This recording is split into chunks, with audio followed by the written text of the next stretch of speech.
So close. Come on, get it, man. Yes. Ooh. Hey guys, today we're at Treetops Park, which is a public park in Broward County. We are going to be hiking the Pine Island Trail, and it is the highest point in Broward County at a whopping 29 feet above sea level. Let's go!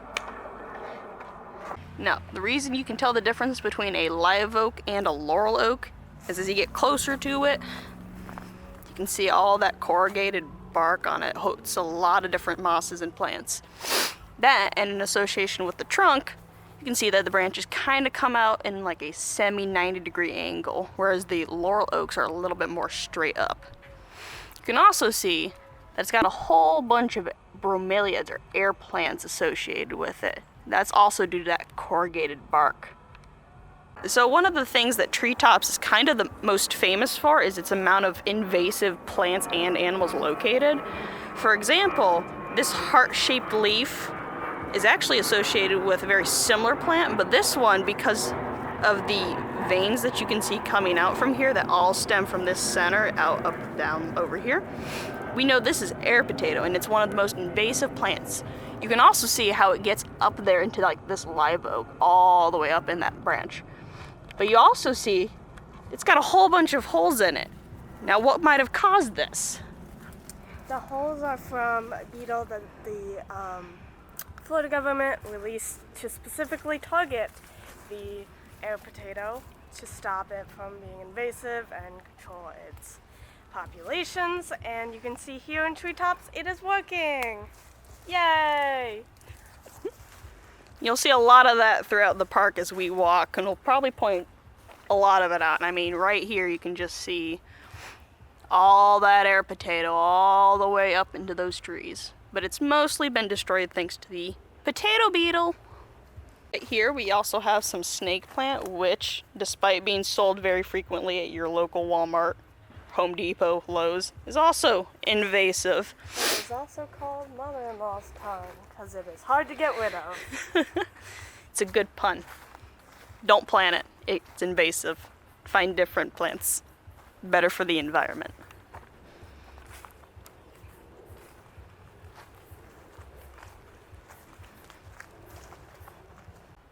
So what you might be hearing is the call of that squirrel that's right there. No idea what it could be calling for. Any ideas? So what you're hearing is a squirrel, and the squirrel is making that noise because there was a feral cat below that ran into the bushes. So he feels threatened by the predator, and he's trying to scare it away. Alright, so we are actually on the Pine Island Ridge Trail now. But those were just some of the things we can see right before we get in. That's very indicative of the community we end up seeing actually in the trail itself.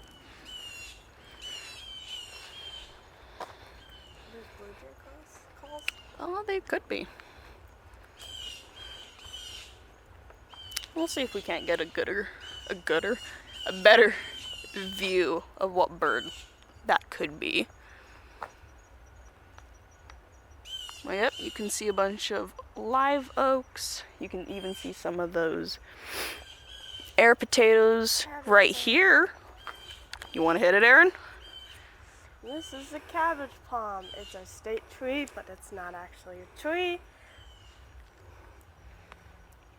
Yeah, if you didn't know, palm trees aren't actually true trees because they lack branches and true wood. So if that blows your mind today, They have a hollow welcome. center. Very soft center, like sawdust. Onward.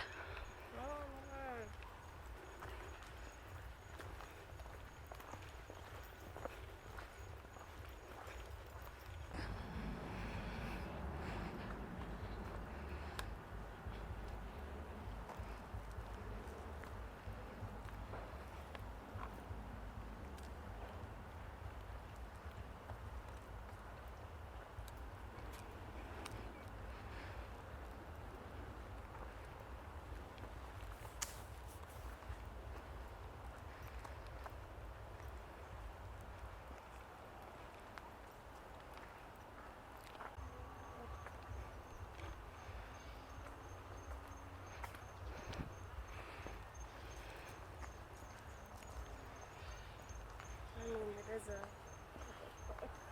know. And there is an event next door.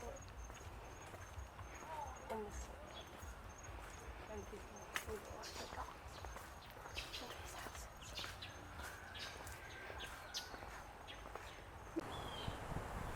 Hey guys, so this tree I'm standing behind, the side is a slash pine. Now, slash pines almost went extinct because they were cut down in their lumber in the 1940s and the 1950s. Now, as you can see above, the slash pine is fire resistant despite the needles being very flammable. That's because their branches are way up in the canopy from the ground fire. It also has a very big taproot that's almost as big as the trunk here, which makes it very hard to blow over in the case of a hurricane. As you can see,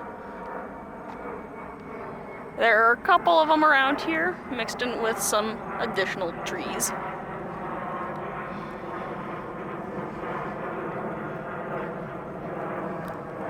Get kind of close to some of the needles.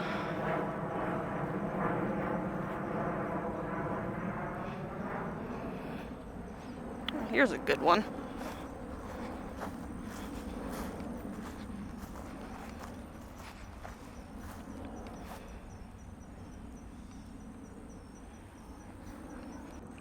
Hey guys, so since it's a public park, there are signs like these to tell you to watch out for poisonous plants that could be, harmful to your children or your wildlife or your pets. Alright, directly ahead in this tree, if you can see it, and the camera will focus on it. Oh, it's not gonna. That was unfortunately a very bad photo of a mockingbird.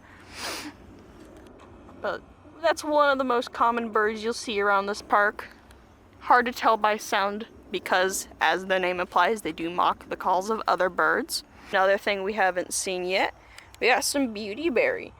Very easily identified by this very rich purple color on the berries, usually in those large clusters, as you can see.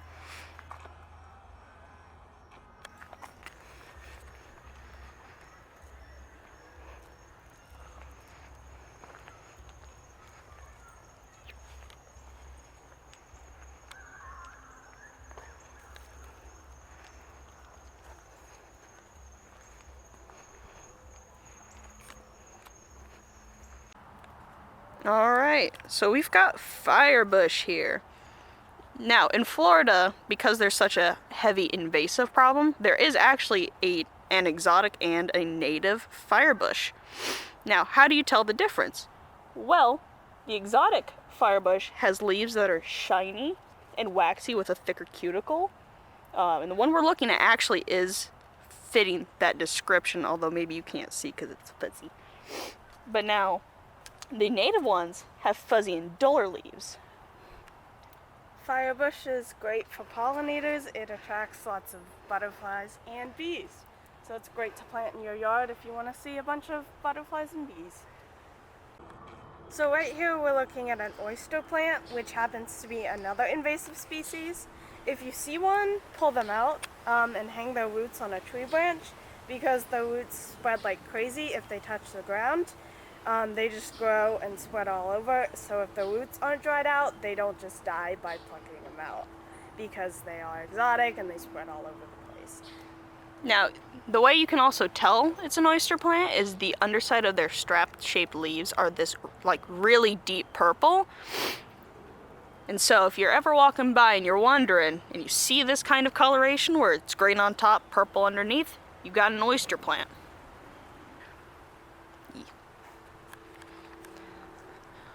Got some live oak and those air potatoes.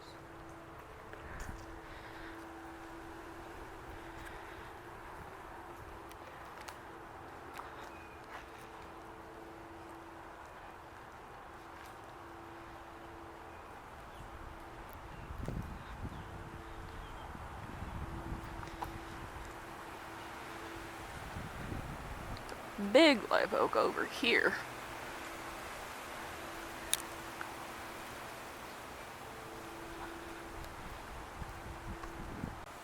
Alright, so as you can see, there's these huge leaves up in this big old live oak. Now, they aren't actually the leaves to the live oak. They're actually from one of the most common houseplants we have, called the golden pothos. Now, if this thing does get out, they do tend to grow kind of small like these ones over here, but as they climb all the way up into the tree, especially these big old live oaks, they grow massive. They block out all the other things below them and take hold of the tree. It's very detrimental because they block out the light so the lower plants can't get any sun, and you can see some of the yellow below it. Yeah, like because they aren't getting enough sunlight. like the air potato right over there.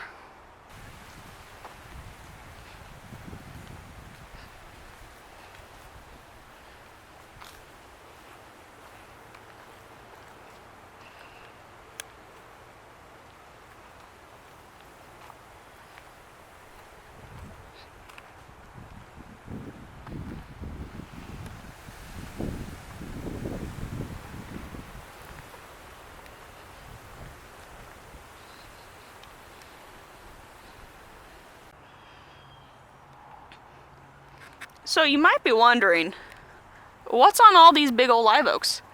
Well, it's actually Spanish moss. It's not detrimental to the tree like the golden pothos or other big invasives like the air potato.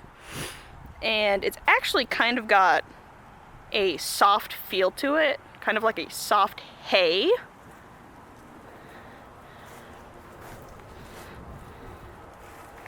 It's an epiphyte, not a true moss! Got some, that's a bromeliad.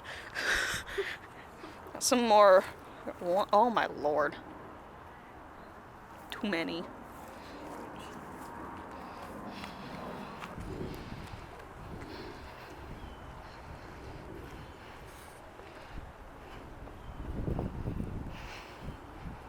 Poor guy's got a broken branch.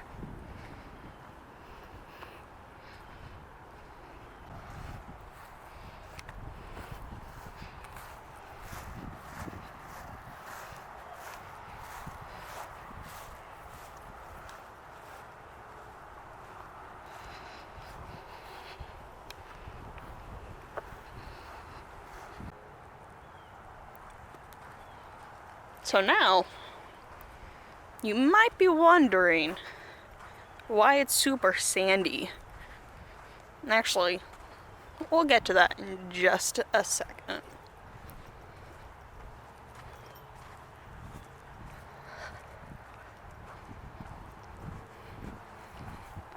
Hey guys, this is the highest point in Broward County at a whopping 29 feet. So even in Florida, the small change in elevation provides a vast difference in diversity of South Florida. So obviously, the wetlands and uplands are all going to have different plant varieties, and we are currently in the uplands. That's what we've been walking through this entire time. So the reason this area is called Pine Island Ridge is it has two lives as islands in the past. First during its creation as a beach dune thousands of years ago when sea level was much higher and the ocean waves lapped up against it. Thus, that's why it's sandy. Now, then, as recently, the islands in the freshwater Everglades, during the draining of that process, most of South Florida in the early 1900s, and the areas around it dried out. This is one of the last remaining ecosystems and most ancient systems that South Florida does have at this moment. Again, South Florida just happens to be, in general, one of the most diverse ecosystems that's also under threat by things like urbanization, industrialization, and exotic species.